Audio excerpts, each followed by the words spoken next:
मनमाड अवकाळी पावसाचा कोथिंबीर पिकाला बसला फटका।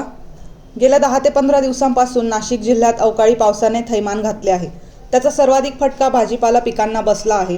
मनमाड जवळच्या दिलीप सांगळे या शेतकऱ्याने एका एकरात लावलेल्या कोथिंबीर पिकाचे मोठ्या प्रमाणावर नुकसान झाले। सध्या कोथिंबीरीला चांगला भाव मिळत असताना सतत पावसाने ही कोथिंबीर पिवळी पडून सडू लागली आहे। हातातोंडाशी आलेला घास हिरावला गेल्याने बळीराजा हतबल झाला आहे।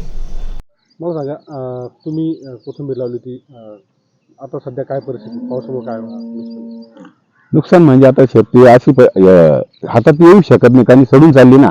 पाऊस सततधार पावसाने एकदम ती अशी पिवळी पडलेली आहे आणि ती जनता पाऊस जरी उघडला तर ती हाताशी येणार नाही ती, कारण ती अशी पाऊस उघडल्यानंतर पिवळी पडून खाली मुंडके टाकून देते, असं माझ्या म्हणण्याचा उद्देश आहे त्या गोष्टीचा। मग तुम्ही आता सध्या काय भाव चालू ते, कशा पैसे मिळाले? आता आम्हाला अपेक्षित होतं काय झालं, 2000-3000 कोथिंबीर जरी निघली असती तर 1 लाखाच्या आसपास गेली असती, असं मनमाडच्या पद्धतीने। असं 2000-3000 रुपये चालू होतो, 1500 पासून तर 2000, 2500, 3000 पर्यंत। आता पिवळं कोथिंबीर कोण घेऊ शकत नाही ना, कारण कोण घेणार तिला? असं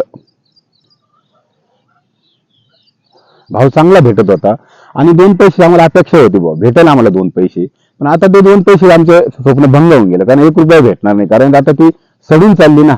खूप अपेक्षित होतं, लाख होतील, 50,000 होतील, काय जे होतील ते होतील, पण ते कुठलाही 1 रुपया घडणार नाही आम्हाला। आता काय होतंय असं?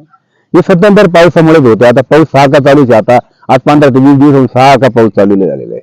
सकाळी येतो, संध्याकाळी येतो, सकाळी जर सामने आला तर संध्याकाळी येतोच 100%।